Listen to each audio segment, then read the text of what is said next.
¡Qué rico! Mírame la Macarena. Nos conectamos con todo el Perú al ritmo de la Macarena. Buenos días. Tengan todos en sus casitas. ¿Cómo están, Fátima? Good morning. Hola, Cris. Bueno, felices porque aquí en Conecta Perú ya empezamos las celebraciones por el cumpleaños de Cristo. Así que mañana entra la base 4. Escúchame, justo estaba viendo eso. ¿Qué? Ya esto, a estas alturas de mi vida, a casi los 40 años, no cabe esto de que llegamos al viernes llenos de energía. No. Llegamos al viernes medio cansados. Por eso te han puesto la Macarena. Claro. Para recordar de esas épocas que te amanecías bailando Macarena. Ahora ya entiendo por qué mis lunes parecen viernes. Reposadito. Bueno, pero esperamos que todos ustedes tengan una muy buena actitud. A veces se nos presentan en la semana problemitas. Es complicado el trabajo, los chicos, el mercado y todas las cosas, pero siempre con una muy buena actitud y para eso estamos nosotros aquí en Conecta Perú. Es cierto, y hoy día les tenemos un súper programa repleto de cosas que ustedes necesitan, que ustedes nos escriben en redes sociales y que ustedes nos cuentan qué es lo que van queriendo saber de nosotros. Pero arranquemos ya. Porque esto es Conecta Perú.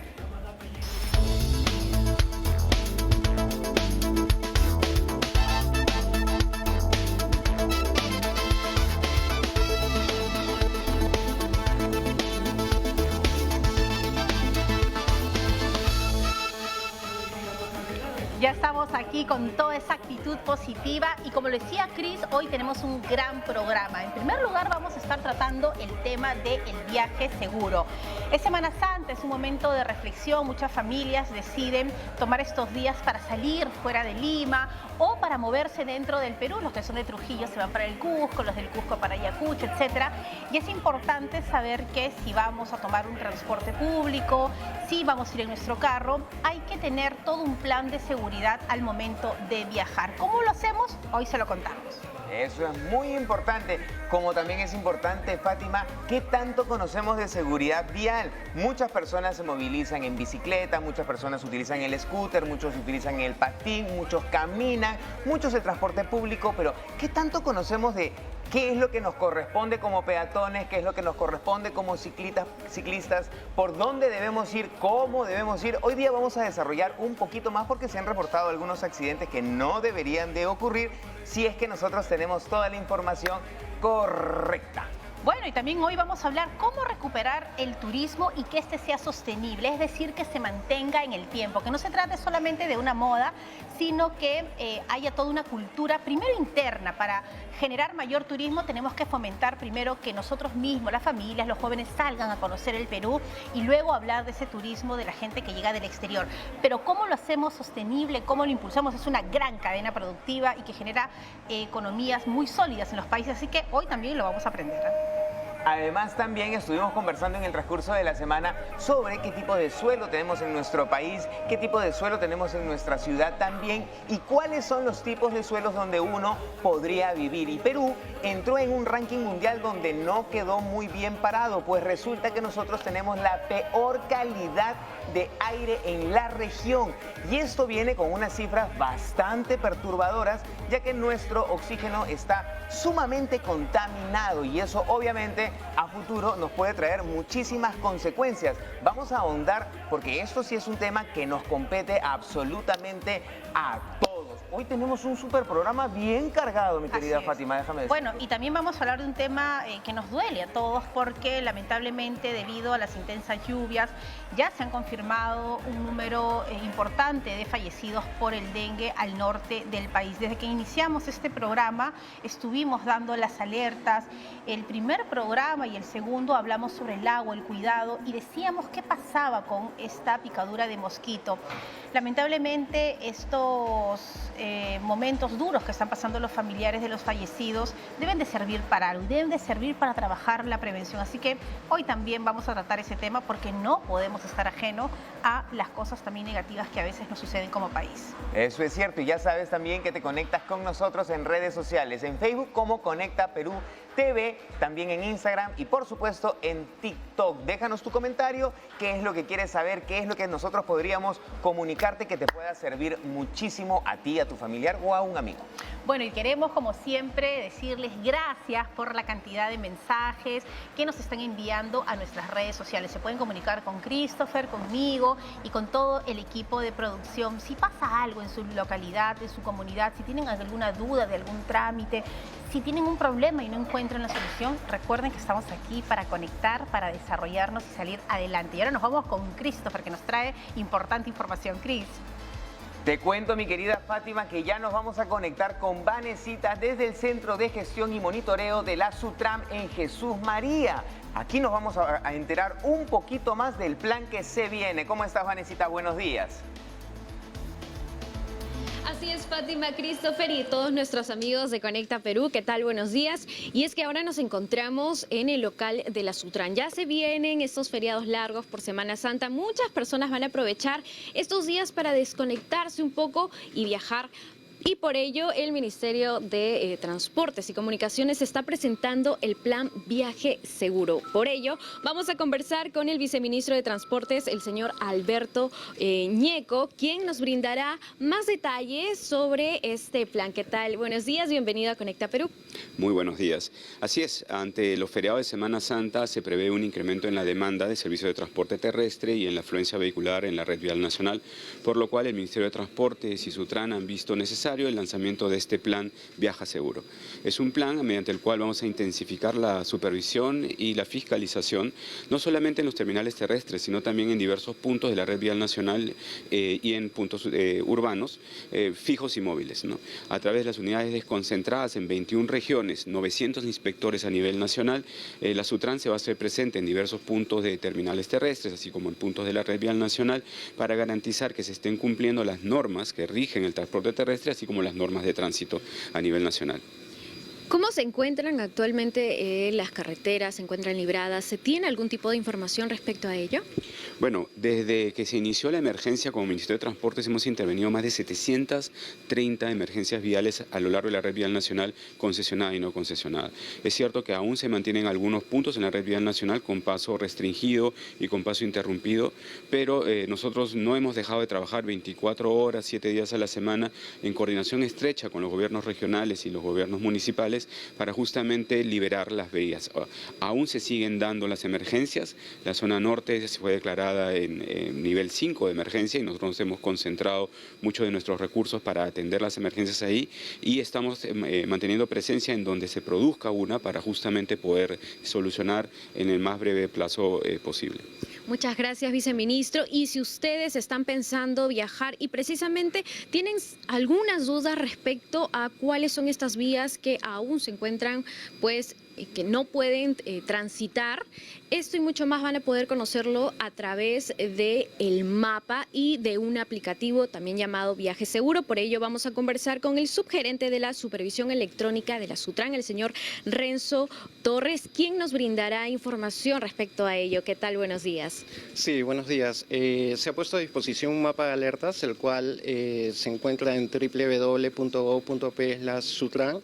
Ahí es donde los conductores pueden verificar la situación del estado de vía en tránsito interrumpido, restringido, en tránsito normal. Asimismo, también se encuentran las rutas alternas proporcionadas por Provías Nacional.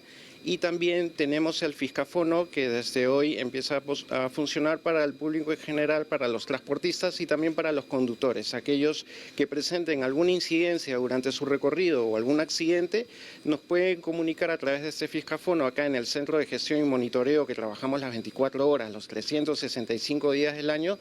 Tenemos un trabajo articulado con la Policía de Carreteras, con los inspectores, para poder atender estas denuncias. ¿Cuál es el número del Fiscafono? Sí, el Fiscafono es el 999-382-606. Hay un enlace directo ahí también en el mapa donde pueden acceder. También está la línea gratuita 0800-12345. También presentan un aplicativo. Sí, el aplicativo Viaje Seguro, que se encuentra disponible para descargar a los celulares. Hay información también por decir, del vehículo, el estado de vigencias de SOAT, CITV, también del conductor. Puedes compartir tu viaje, hay información de terminales terrestres, agencias, rutas y bueno, también puedes alertar a través de este aplicativo acá a este Centro de Gestión y Monitoreo en cuanto a accidentes y asaltos, y también hacemos las mismas coordinaciones articuladas con la policía y los inspectores y autoridades correspondientes. Muchas gracias también. Y con esta información vamos a regresar a estudios. Ya lo saben, si ustedes quieren tener un viaje pues placentero y sobre todo seguro en estas Semanas Santas, pueden acceder al aplicativo Viaje Seguro del Ministerio de Transportes y Comunicaciones en trabajo en conjunto con también Sutran. Volvemos con ustedes, Fátima Christopher, a estudios. Muchísimas gracias, Vanesita. Qué importante es que antes de salir de Lima salgas completamente informado. De hecho, sabes ya que tienes una aplicación, que tienes números telefónicos que deberías de guardar en tu agenda por si en caso sales con amigos o sales con familia. Todos estén muy tranquilos y todos estén en salvaguarda, porque lo más importante es pasarla bien, claro que sí, pero que no haya ningún problema. Y de alguna manera... ¿Qué pasó? Ya está, descargando. Viaje seguro. Miren, los idiomas, inglés, Español, inglés, quechua y ¿qué dice? aymara. Y aymara. Así que no hay pretexto, todo está. Uno simplemente pone su correo electrónico. Me he dado cuenta, Fátima, acá en el programa, que cada día me estoy volviendo más ciego, ¿no? Está a 20 centímetros y yo, ¿qué cosa es? ¿Qué Así dice es, ahí? acepta, así es normal, es parte de... ¿Parte de qué? Bienvenida al club. Bien. Bueno, pero como tú dices, no hay excusa. Ahí está toda la información para que tú puedas viajar tranquilo, para que tu familia esté segura y así puedas disfrutar de esta Semana Santa, que bueno, que para eso es, ¿no? Los días hay que escogerlos bien para disfrutarlos y pasarla rico, ¿o no? Muy bien, y también antes de irnos a esta pausa, queremos presentarles un saludo que nos ha hecho el viceministro de Transportes y Comunicaciones. Vamos a escucharlo. Fátima Christopher, de parte del MTC y Sutran, los mayores éxitos en esta nueva aventura Conecta Perú en la difusión de los esfuerzos que hacemos por llegar al ciudadano y mejorar la calidad de vida de todos los peruanos. Ah, qué buena onda, viceministro. Muchísimas gracias y las mejores vibras para usted en esta gestión. Ahora sí, continuamos con el programa y... Nos vamos a un corte. Nos vamos a un corte. Tenemos muchísimo hoy aquí en Conecta Perú. Volvemos.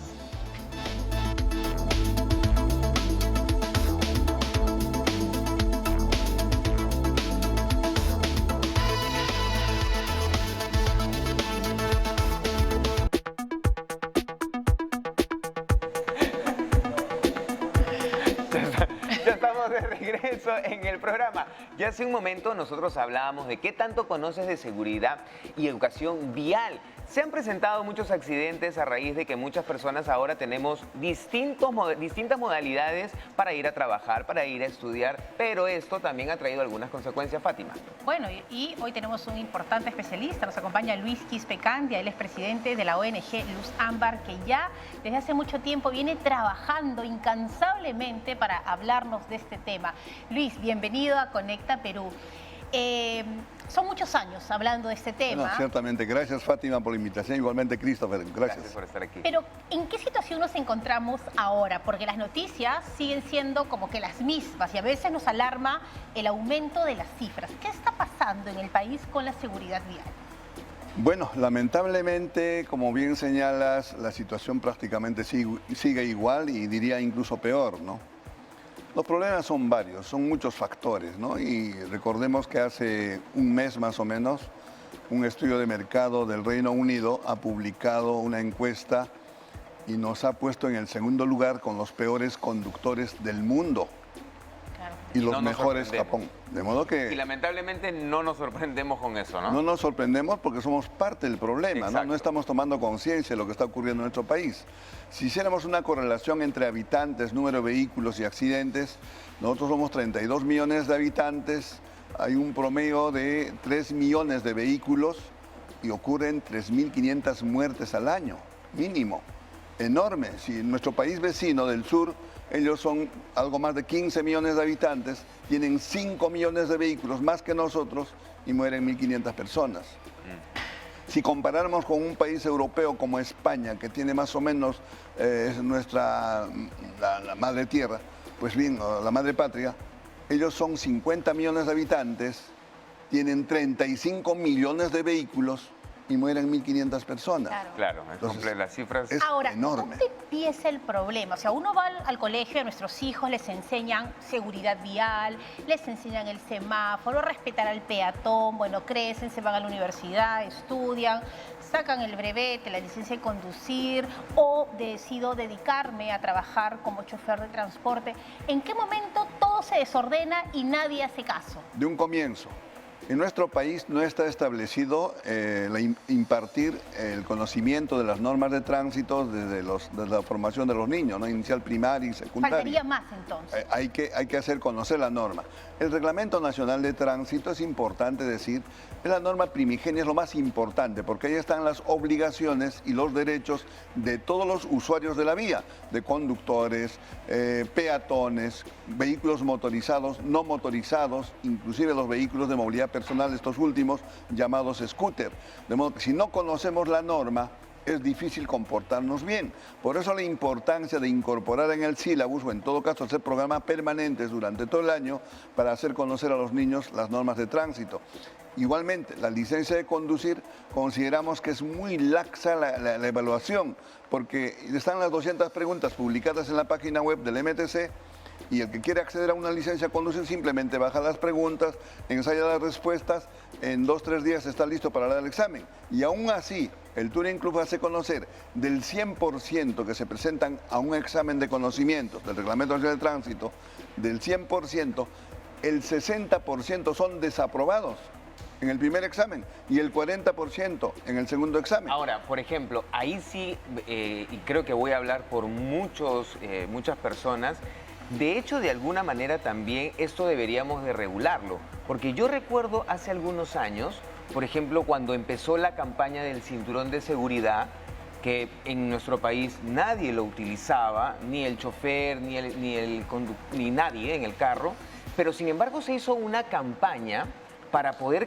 tener conciencia sobre el cinturón de seguridad, y hoy por hoy todos manejamos con el cinturón. Pero escúchame, también había una multaza. Justo iba con eso, ¿no? ¿Por qué no, ya que lamentablemente la modalidad no ha funcionado, por qué no probar otras fuentes para que nosotros como sociedad tomemos conciencia, así como lo hicimos con el cinturón? Porque también bien acaba de decir que uno puede bajar las preguntas del examen, pero también uno dice, estas preguntas del examen traen cosas que uno de repente no tiene por qué saber, como cuestiones de mecánica, cosas que realmente un conductor, no sé, un administrador, un abogado, no necesariamente tiene que saber. Si lo que necesitamos saber no es cómo funciona el motor, lo que necesitamos saber es el respeto que tenemos que tener con nuestras conductas viales. No hay ninguna campaña orientada a poder concientizar a la gente. Bueno, como campaña tal el Estado no tiene, ¿no? Los de la sociedad civil hacemos algún esfuerzo, pero es importante aclarar lo que dice. Efectivamente, en las preguntas, hace más o menos 8 o 10 años, habían preguntas absolutamente innecesarias, porque hacían preguntas que no venían al caso. Ahora ya se corrigió, todas son de reglamento. Pero lo que yo insisto es que el conocimiento del reglamento no deberían ser 200 preguntas, son 343 artículos. Habría que obligarlos a todos a que lean todo el reglamento, y las preguntas deberían ser por lo menos de 1.000, 2.000 preguntas en forma aleatoria.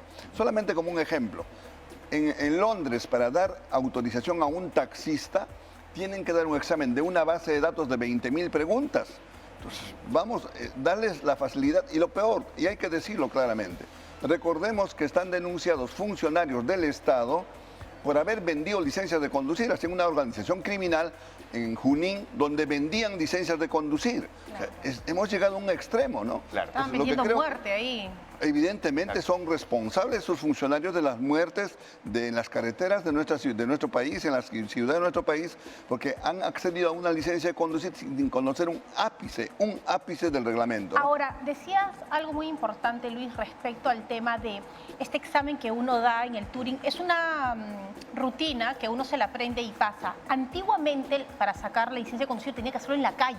Cierto. O sea, venía el instructor, se sentaba a ver avance y lo llevaba a la avenida Bancay, aquí hablando de Lima, y de pronto nos metía un óvalo y, bueno, yo no llegué a esa época, o sea, estoy contando con mi mamá, aclaremos, ¿ah? Solita, ¿ves? Solita, Fátima, pero es así, ¿cierto? Luis, no te rías Totalmente así. de Te han acuerdo. contado, Fátima. No, pero sí. Pero ¿eso sería mejor? No, a ver, respondo a eso. Es importante lo que dices. ¿Por qué todavía está en un circuito cerrado? Efectivamente, se tomaba en el campo de Marte. Ajá. Y lo último que se entraba era la vía expresa. Claro. Y era la Guardia Civil, antes la Policía Nacional había 3 fuerzas policiales. Claro. Y la Guardia Civil era la encargada de tomar el examen a los candidatos a una licencia, y era presencial, ¿no? En el timón. Claro. Hoy en día es en un circuito cerrado porque evidentemente tomar examen, así como está la vía pública, es sumamente riesgoso. Claro. Ya hubo accidentes, entonces no se puede correr ese riesgo. En otros países, por supuesto que el examen es en la Claro. calle, ¿no? ¿Por qué? Porque los conductores son Ahí es donde se mide. referentes, son referentes. El conductor está cumpliendo la norma Claro, y acá es los referente. accidentes se En llevan cambio a aquí no todo el mundo hace lo que quiere, entonces ¿cómo soltarlo ahí a un aprendiz? Es complicado. Luis, ¿cuál es la recomendación que tú das En relación... en relación a toda qué la poca hacer? conciencia que tenemos? Hay tanto que decir. Por un lado, mira, es importante el conocimiento, impartir el conocimiento a la norma. Segundo, la sanción. Albert Bandurra es un psicólogo conductista norteamericano y él decía que los seres humanos, para modificar nuestra conducta, necesitamos el premio y el castigo. Entonces, si no nos castigan porque cometemos infracción, evidentemente seguimos reforzando esa conducta. Claro. Entonces, las papeletas que impone la Policía Nacional o las actas de control que ponen los inspectores, lamentablemente terminan en procesos administrativos y luego judiciales y nadie paga la multa. Eso es verdad. Hay que perfeccionar para que las sanciones sean cumplidas estrictamente. Tanto las papeletas, que son sanciones administrativas, como inclusive las sanciones penales. Porque recordemos que la tercera causa de accidentes de tránsito, la primera es exceso de velocidad, la segunda la imprudencia del conductor y la tercera la ingesta de licor. La policía interviene en un promedio de 12.000, algo más, conductores en estado de ebriedad. Eso es terrible. ¿Cuántos conductores están en la cárcel? Porque el Código Penal dice que Sí. los conductores de vehículo personal, de vehículo privado, deben ir de 6 meses a 1 año. Y conductores de vehículo de transporte público deben ir de 1 a 2 años a la cárcel. ¿Cuántos están? Ninguno, ni uno solo, ni uno. Bueno, Por Dios, entonces la ley, ¿saben qué? Hay un libro que se llama Lima y sus costumbres, de Atanasio Fuentes. Atanasio Fuentes. En 1855 se publicó este libro y este señor dijo, las leyes en el Perú sirven para 3 cosas. Que nos escuchen, todos. Para leerlas, para reírse de ellas y para botarlas a la basura. Han pasado más de 100 años. Pero para y sigue eso, exactamente igual en el Perú. Luis, estamos aquí en Conecta Perú, porque Exacto. justamente lo que queremos es hacer ciudadanía. Tenemos tanta riqueza en el país que sentirnos orgullosos y necesitamos ciertos cambios y por eso agradecemos tu presencia Bueno, acá. los Porque felicito a nombre de la sociedad hay que trabajar civil. todos juntos. Hay que trabajar mirando- todos juntos y hay que tomar conciencia, que cada uno de nosotros está al cambio. No esperemos la sanción, no Exacto. esperemos la amonestación. Cada uno hagamos acto de conciencia y digamos, yo debo usar correctamente la vía, debo cruzar por donde corresponde, debo respetar los límites de velocidad. La luz del semáforo es para todos, no solamente para los conductores. Entonces, si cada uno de nosotros pone nuestra parte y cambia su conducta, su forma de desenvolverse, estoy seguro que vamos a disminuir los accidentes de tránsito. Muchísimas gracias, Luis. De verdad que importante, y me voy a quedar con lo que acaba de decir Luis, porque yo creo que de eso se trata, no solamente de salir a la calle y ya está. Hay que tomar conciencia y hay que respetar sobre todo a los compañeros, a los hermanos, a los seres humanos que conviven con nosotros en este planeta. Importante, conciencia, por favor, porque esto no es juego y cada día las cifras aumentan y no debería de ser así. Pero bueno, nos vamos a un corte. Nos vamos a una Todavía pausa. tenemos mucho Regresamos programa. con más aquí en Conecta Perú. Ya volvemos.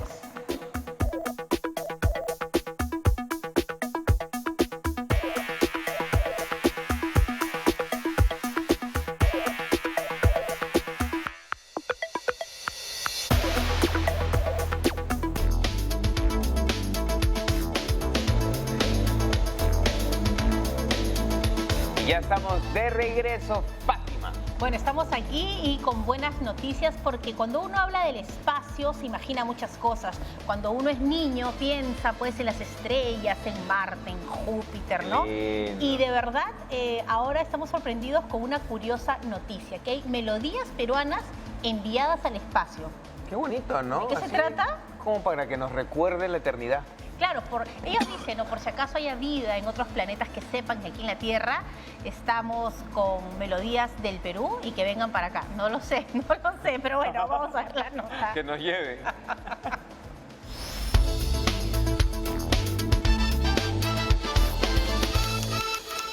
¿Sabías que en 1977 la NASA lanzó 2 sondas espaciales para explorar el sistema solar? Estas llevaron un disco de oro con saludos en 56 idiomas, 21 sonidos de animales, 115 imágenes del planeta, así como 27 piezas musicales. Entre ellas, 3 canciones originarias de Perú. Una recopilada por la Casa de la Cultura llamada Roncadoras y Tambores. También se encuentra El Cóndor Pasa.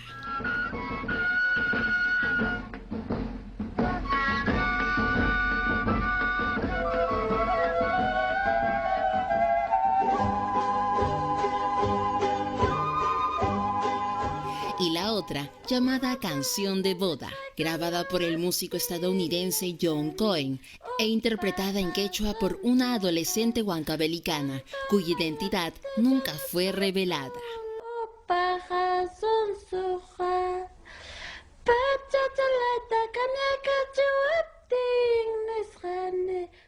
El astrónomo Carl Sagan indicó que llevar todo este contenido al espacio es una forma de enviar un mensaje de la humanidad a cualquier posible civilización que hallara las naves.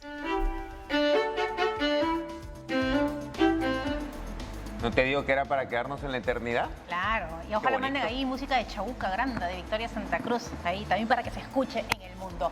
Y hablando de nuestras tradiciones, tenemos que hablar del turismo, ¿no? Qué Claro importante entender que el turismo es fundamental para el desarrollo de los países y sobre todo, ahora que hemos salido de una situación complicada, necesitamos reactivarnos y el Perú, que es tan grande, tan maravilloso, lo puede hacer a través del turismo. Y eso es tarea de todos. Y para conversar sobre el tema está con nosotros Guillermo Reaño, consultor en temas relacionados al turismo sostenible. Buenos días, Guillermo. ¿Cómo Hola, estás? ¿qué tal? Qué bueno estar con ustedes. Decimos turismo sostenible, pero ¿qué significa este término? Yo prefiero hablar de turismo responsable, ¿no? Ya. El turismo es una actividad súper importante para el Perú, que convoca a miles de peruanos, millones de peruanos, ¿no? El turismo es una actividad que nos puede dar a los peruanos reconciliación. Creo que es importante tomarlo así, con un poco más de seriedad, ¿no? En un país dividido, golpeado, ustedes saben tanto como yo lo que ocurre, el turismo puede darnos autoestima, orgullo, pertenencia y sobre todo reconciliación. Y estamos entrando en una etapa en que se arranca el turismo en el Perú. El turismo en el Perú históricamente empieza a moverse en Semana Santa. Dentro de 4 días despegamos. Claro, pero ahora, nosotros hemos visto que definitivamente en todas las noticias ha salido que el turismo está golpeado, que el turismo pasa por una crisis, pero ¿qué necesitamos nosotros como sociedad para que este impulso sea óptimo para nuestro turismo? O sea, ¿qué es lo que necesita el turismo de nosotros? Sí, yo creo que estamos como hace unos años antes del éxito de la comida peruana. El boom La comida gastronómico. peruana existía, pero no sabíamos que era fuertísima, que iba a dar un boom, ¿no? En el Perú, hace mucho tiempo, miles de compatriotas se dedican al turismo. Y no hablo de Tambopata necesariamente o de Iquitos, hablo de San Bartolo, de Pachacamac, de Lurín, ¿no? O sea, vivimos envueltos en una dinámica de turismo de la cual no sabemos que es importantísima para nuestra supervivencia y para el desarrollo económico de cientos de miles de familias, ¿no? Claro, porque últimamente hemos escuchado de ciertos sectores como no al turismo, porque el turismo no es bueno y son los grandes empresarios, pero lo que tú dices es cierto, ¿no? Yo siempre digo, cuando vamos al Festival de la Marinera de Trujillo, o sea, no solamente son los hoteles, sino es el taxista, es la señora que nos vende el emoliente frío, la señora de la raspadilla, la que nos hace los aretes, la que nos vende las flores, y es todo el entorno trabajando en favor de dar a conocer la zona para el que llegue, ¿no? Claro, como en la cocina, ¿no? Está Gastón, pero también está la señora que vende choripán en la esquina de nuestra casa o la que nos da desayuno, ¿no? Y yo pienso que tenemos que darnos cuenta que podemos vivir mejor del turismo, no solamente porque nos va a dar una buena economía, sino porque nos va a dar, como decía hace un momento, ¿no? La posibilidad de soñar con un país positivo, un país que camina, un país respetuoso de su patrimonio cultural, de su patrimonio natural, ¿no? El país es una fábrica de ilusiones, una fábrica de bellezas, y tenemos a su principal protagonista, que somos nosotros, ¿no? Y que seguimos descubriendo cosas, ¿no? Sí, Claro. porque todavía tenemos mucho para descubrir, pero de hecho que también sería muy interesante que de repente se puedan hacer estrategias quizás económicas, ¿no? Porque definitivamente el viajar hoy por hoy al interior no es lo mismo de hace 4 o 5 años, que había mucha más facilidad, los boletos estaban mucho más económicos. Entonces, de hecho que eso también podría ayudar a la reactivación, ¿no? Sí, yo creo que se ha puesto pilas el gobierno a través de su oficina de turismo, que es PromPerú. PromPerú ha lanzado una campaña bien agresiva que se llama El Turismo Ayuda. Ajá. ¿No es cierto? Y también, ¿y tú qué planes? O sea, ¿y tú qué planes? ¿Qué En vas a esta hacer? página web donde uno puede ingresar Claro. y tiene todas las ofertas, los costos. Y precios diferenciados, precios distintos, precios para la familia. Ir a, no sé, yo estaba hace una semana en el Manu. El Manu es carísimo, pero es baratísimo. O sea, hay una Claro, oferta tienes... para todo, ¿no? Exacto. Entonces yo pienso que ahora que estamos en las vísperas del inicio de la temporada de turismo, yo creo que hay que salir a matar. Y hay que conocer, ¿no? Y hay que buscar, como tú dices, ¿no? Estuve en el Manu y el Manu es carísimo, pero también es barato. Hay Es opciones. cuestión de acomodarte a tu bolsillo, lógicamente, y a la necesidad que tengas de conocer. Que tenemos aquí en Perú es un Todo. sinfín de Y lugares. también moverlo en los Sierra, colegios con selva. las familias, ¿no? Sí. Porque todos tenemos vacaciones, entonces tratar de coincidir y mover que las familias vayan de un lado a otro. De repente una familia de Iquitos que viene por primera vez a Lima, o la familia de Lima que por primera vez se va a Piura, y el de Piura que por primera vez se va a Puno. Claro, o sea, claro. creo que fomentando ese turismo interno, Sí. sin dejar de lado el turismo Y externo. reconocernos que somos turistas. Claro, somos, reconocernos ¿no? que estamos Claro. impulsando una actividad y que ustedes que viven en Lima y yo que vivo en San Bartolo vivimos en 2 destinos turísticos. Lima Exacto. se llena de gente que viene a comer, a hacer negocios, a hacer turismo corporativo. En San Bartolo la gente va a pescar, a bañarse, ¿no? Entonces hay que ser también buenos anfitriones. Claro. El turismo es un diálogo entre anfitriones, nosotros y los invitados, ¿no? Que puede ser un español o un habitante de Puno, o de Aguaitía, o de Pucallpa, ¿no? Darnos cuenta que esa fiesta tenemos que vivirla armoniosamente porque nos va a dar platita, nos va a dar también ilusión material, ¿no? Eso, hay que darnos cuenta Reactiva. que el turismo Reactiva la es una inyección económica que Sí. toda sociedad necesita y que ya se ha desarrollado, como bien lo dice, en bastantes lugares, no solamente en las ciudades más importantes, sino también en San Bartolo, en una playa pequeñita, en un descampado, de repente por ahí tienes algún punto de turismo. Muchísimas gracias por tu participación. A ustedes, por su tiempo. Importantísimo todo lo que nos acabas El de turismo decir. ayuda. El turismo ayuda, no hay que Así es. olvidarnos de esa frase, y en un país como el nuestro es fundamental abrir las puertas de nuestra casa, de nuestra comunidad, para que otros conozcan la riqueza que tenemos. Y uno puede elegir en el Perú tipos de turismo, puede ser el turismo gastronómico, puede ser el turismo industrial, puede ser el turismo de ropa, de patrimonio inmaterial. Sí. Hay tanto para hacer, así que Sí. los invitamos a hacer turismo porque el turismo ayuda. Así es, nos vamos a la pausa, pero ya regresamos con mucho más aquí en Conecta Perú.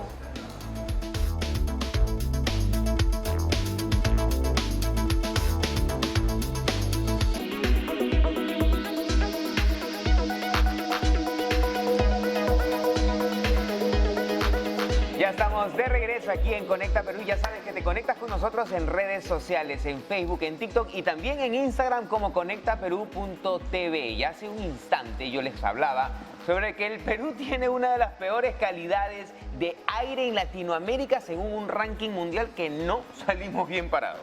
Bueno, y justamente vamos a conversar con Ricardo Boller, es geógrafo e investigador de la Pontificia Universidad Católica del Perú. Ricardo, bienvenido a Conecta Perú.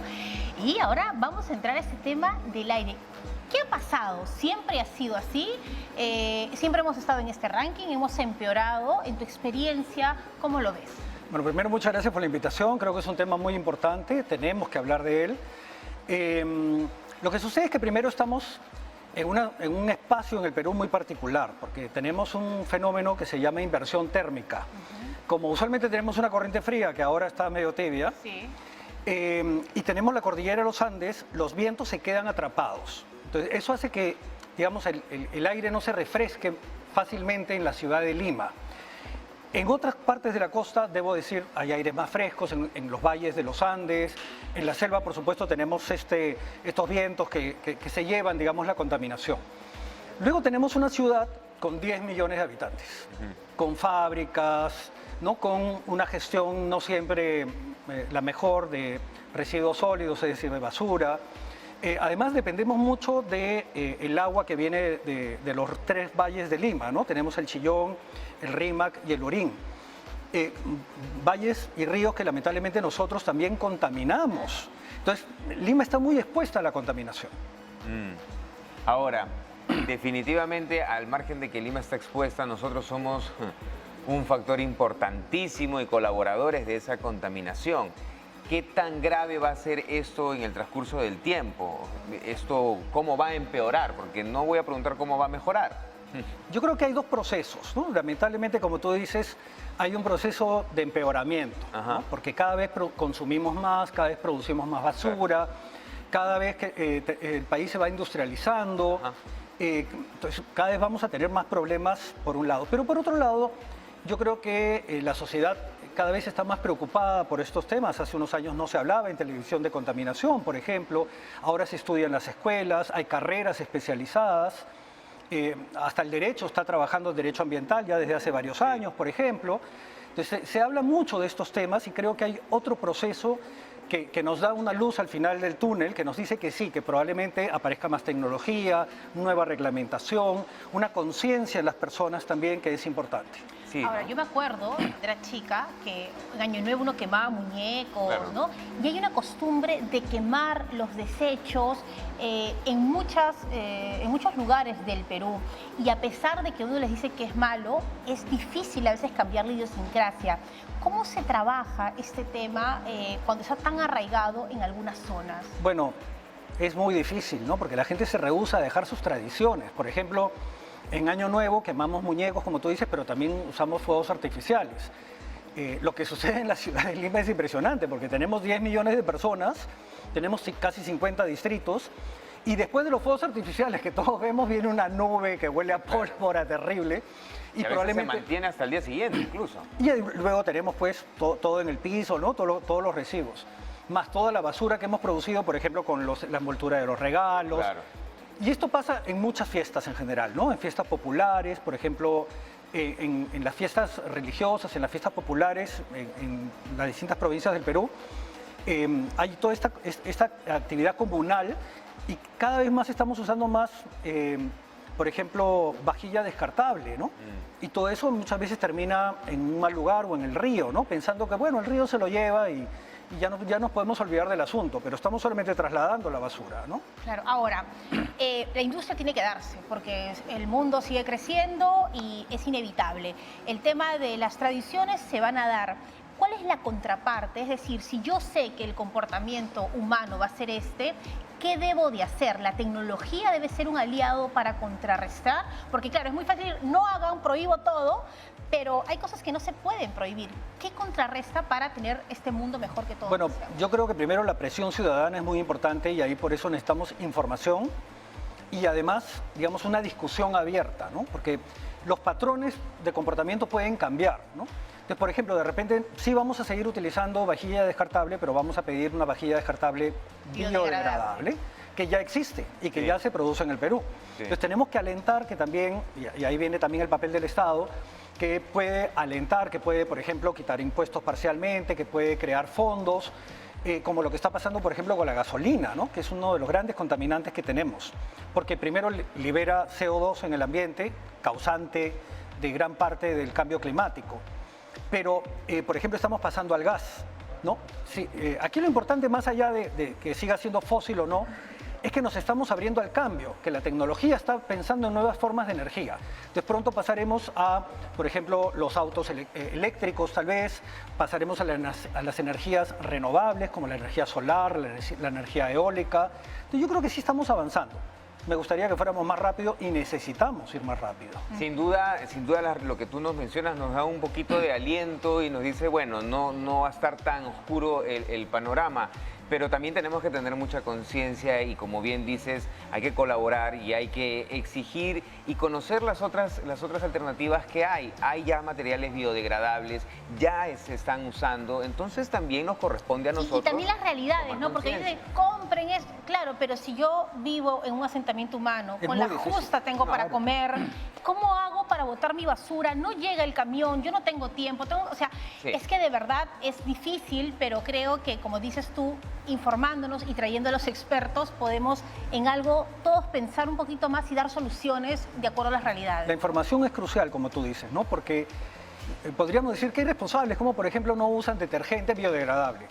dónde lo venden. Exacto. Ya hay un poco, algunos son artesanales, algunos son industriales, pero como tú bien dices, son más caros. Claro. Sí. Entonces, claro, si un niño le enseñan en el colegio, no, hay que usar detergente biodegradable, y va donde su madre y le dice, mamá, no uses eso, hijito, tengo que comprarlo más barato porque tengo otras prioridades. Claro. Esto tiene que cambiar. Bueno, tenemos fe que va a ser así. Te agradecemos Tenemos fe, muchísimo, Ricardo. Ricardo. Y ya estaremos nuevamente conversando contigo. Cuando quieran, encantado. De todos estos temas que son fundamentales, sobre todo en nuestro país. Nos vamos a una pausa y ya regresamos con más aquí en el programa. Volvemos, Conecta Perú.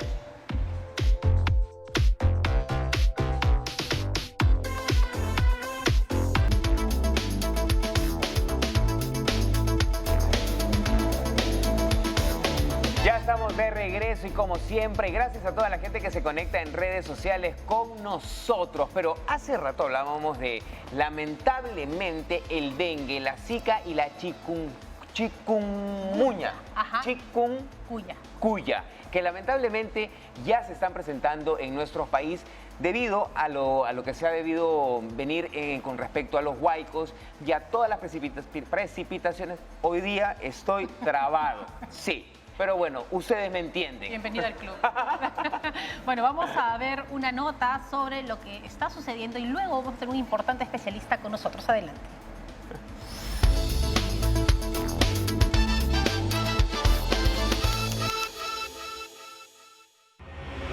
¿Sabías que el Zika, el dengue y chikungunya son enfermedades que se pueden dar a causa de tener aguas empozadas en casa?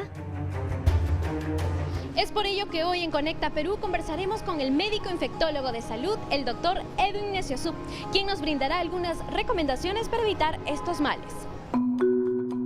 Las lluvias y las inundaciones que están ocurriendo en el país nos llevan a tener un escenario muy diferente donde se pone en riesgo la salud pública. Por un lado vienen las enfermedades diarreicas y por el otro lado es las enfermedades que nosotros decimos que son transmitidas por vectores, es decir, aquellas que utilizan un vector, un zancudo que lleva la enfermedad de una persona enferma hacia una persona sana. En este sentido, las enfermedades infecciosas como el dengue, el chikungunya y Zika se dan a causa de la proliferación de zancudos. El doctor Neciosub me indica qué medidas de prevención debemos tomar en cuenta. Primero, higienizarse adecuadamente las manos, que puedo yo utilizar el alcohol gel o un alcohol líquido, y eso implica manipulación, higienizarme adecuadamente las manos antes de la manipulación de los alimentos. Lo segundo es conservar adecuadamente los alimentos. Para eso yo puedo utilizar en este caso una tela, una malla, y que me permita tener alejado mis alimentos y seguros frente al medio. Estamos hablando de moscas, de insectos que pudieran contaminar nuestros alimentos. Además, parte del riesgo está en que el zancudo pueda criarse en nuestro hogar. Es por ello que recomienda tapar los recipientes que contengan agua y limpiar constantemente lugares en caso de tener floreros o platos para nuestras mascotas. Pero también, una buena forma de evitar estas enfermedades son las medidas de prevención. Parte de la protección también consta en evitar que el zancudo me pique. ¿Cómo yo evito que el zancudo me pique? En lugares donde se puede utilizar manga larga, usar manga larga. Y si no puedo, utilizar los tules al momento de dormir en las camas de los niñitos, en las cunitas de los bebés, los mosquiteros, los tules en las puertas de las casas y también los repelentes, ¿no? El doctor alerta que de tener síntomas como dolor de cabeza, articular, náuseas, vómitos o diarreas, de inmediato debes acudir a un centro de salud. Si yo comienzo a tener síntomas de enfermedad, debo comenzar a considerar cuándo empezó la fiebre y saber de que la fase crítica en cuanto a dengue empieza entre el tercer a cuarto día. Si yo tengo síntomas que son muy llamativos, acudir a mi establecimiento de salud, a mi centro asistencial. Ahora que conoces esta valiosa información, ¿ya tapaste tu recipiente?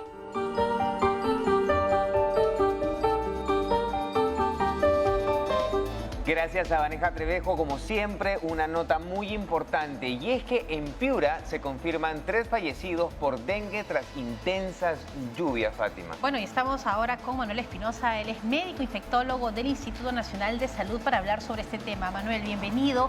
Y la gente a veces se alarma, pero también hay que decirles que si uno actúa a tiempo, no vamos a tener más cifras de fallecidos por dengue. ¿Qué hay que hacer? ¿Cómo? Hemos hablado de los síntomas, ¿no? Y hemos escuchado ahora, pero ¿qué pasa? ¿Por qué tenemos fallecidos? Sí, bueno, ante todo, saludos de parte de la ministra de Salud, la doctora Karin Pardo, y bueno, perdón, viceministra de Salud Pública. En verdad, hay un zancudo, ¿no? Que es el Aedes aegypti, que tiene capacidad de transmitir diversas enfermedades.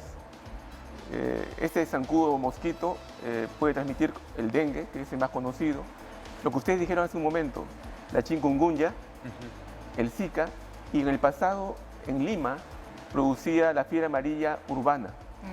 Entre los años 1852 a 1859, Lima perdió a un 20% de su población. Lima tenía solamente 100.000 habitantes. 20.000 en ese lapso de tiempo murieron por fiebre amarilla. Wow. ¿Cuál fue el causante? Ese mosquito, el mosquito hembra, Aedes aegypti. En este tipo de enfermedades, donde es difícil diferenciar al comienzo porque tienen fiebre, dolor de cabeza, malestar, yo puedo pensar en diversas enfermedades, en influenza, por ejemplo, que a nivel mundial también mata a millones de personas. Puedo pensar en la COVID-19 como parte de la pandemia. Y dicho sea de paso, esta semana los casos se están incrementando. ¿De COVID? Y justamente coincide con el inicio de las clases escolares. Claro, ¿Ya? Ahora se están juntando, hay ambientes donde los niños están confluyendo y como saben ustedes, la COVID se transmite más por aire, como la tuberculosis. Y en este caso, la gente no sabe qué es. Hay un síntoma, o sea, yo puedo decir, oye, mira, acá tengo la picadura, o solamente para alguien que es alérgico y el que no lo es. No, lo que quería decirles es que es muy difícil en este momento donde hay diversas enfermedades, hay lluvias, hay enfermedades diarreicas, poder diferenciar de qué enfermedad se trata. Tienen los síntomas muy parecidos. Claro, y la cultura popular no es de asistir a un centro asistencial. Tomo algo y ya. No, y segundo, que se ven maltratados. Cuando alguien espera 1 hora, 2 horas por emergencia a ser atendido, ya se aburre y se va. Entonces, la demora en la atención es una causa importante para el incremento de muertes, sobre todo en población que llamamos susceptible. Ahora, importante lo que dices también, porque de hecho que lo que nosotros queremos hacer con la gente es que conecte con la información correcta. Y si de alguna manera ustedes están sintiendo alguno de los síntomas que podría ser, como bien dice el doctor, varias enfermedades, lo mejor es que vayan a asistirse y tengan que esperar. Lo que tengan que esperar no importa, porque de repente su vida está en riesgo y como bien lo acaba de decir el doctor, en estos momentos no se sabe realmente cuál de las enfermedades podría ser. Entonces es importantísimo que tomen conciencia de esto y que acudan, no se automediquen, porque lamentablemente tendemos a eso, ¿no? A automedicarnos, a comprarnos la pastillita en la farmacia, en la botica, y eso termina siendo un arma. Claro, los casos, digamos, de dengue, cuando ya uno lo va identificando, uno podría saber que es dengue, primeramente porque el área es endémica, o sea, se produce dengue constantemente. La segunda sospecha por la cual uno puede pensar que es dengue es cuando ya han reportado casos de dengue en mi sector. Y también me han reportado que en mi sector el zancudito está abundando por todos lados. Por ejemplo, usted acá en Lima va a San Borja, va a La Molina, Santiago de Surco. Acá en Jesús María hay Aedes aegypti por todos lados. Lo que no hay es la fuente de infección, que son personas infectadas. Claro. Entonces, en Lima, si alguien hace dengue y no tiene ese conocimiento, va a demorar en ser atendido. Nadie va a sospechar hasta que sea tarde. Claro. Encontraremos un muerto más posiblemente porque pensaban que era algo común. Esperemos que no, Manuel. Sí. Esperemos que no, realmente. Claro. Y básicamente hay señales de alarma que van a decir que estoy grave. Por ejemplo, con fiebre, cae la fiebre y aparecen señales de alarma. Al caer la fiebre, miren, entonces una mala costumbre de algunos servicios de salud es que llegan a emergencia y no le encuentran fiebre, claro, no pasa nada. Al revés, al caer la fiebre en dengue, aparecen los signos peores, que pueden llevar a la muerte en cuestión de horas o días. Dolor abdominal, por ejemplo, vómitos persistentes, puede aparecer también en sangre, la concentración de la sangre porque el plasma se pierde, se hinchan las piernas, se junta líquido en el abdomen, se junta el líquido en el pulmón y no puede respirar, o hay sangrado masivo. Importante todo lo que en ese momento a veces es muy tarde y demora en llevarlo y hay gente que se complica. Si es una mujer embarazada, si es un paciente diabético, es un cardiópata, un hipertenso, Claro, peor. Y yo creo que todavía tenemos muchísimo para hablar porque hay mucho por saber. Manuel Espinosa, muchísimas gracias por estar con nosotros esta mañana. Muy bien, Importante. y recuerden que si están pasando por una situación complicada, por alguna enfermedad, escríbanos. Estamos aquí para conectarnos con toda la costa, con toda la sierra y con toda la selva, con las buenas noticias y por supuesto... ¡Oh! Tiqui, tiqui, tiqui, tiqui, tiqui, tiqui, ¿Qué dice? Mira, te voy a cantar. Pero cántame. Hoy es un día como hoy, hace 40 años, tu mamita te tenía dormidito entre sus brazos. En la cuna te mecían y te daban biberón. Como pasan los años y ya diste tu estirón. Y ahí se estiró. Vamos a pararnos, mi vida. Gracias. Oye, lo máximo, gracias. Estamos muy contentos aquí en TV Perú de tenerte, estamos felices y vamos a celebrar que has nacido, que tienes una familia hermosa y que eres parte de la familia de TV Perú. Gracias. Muchísimas.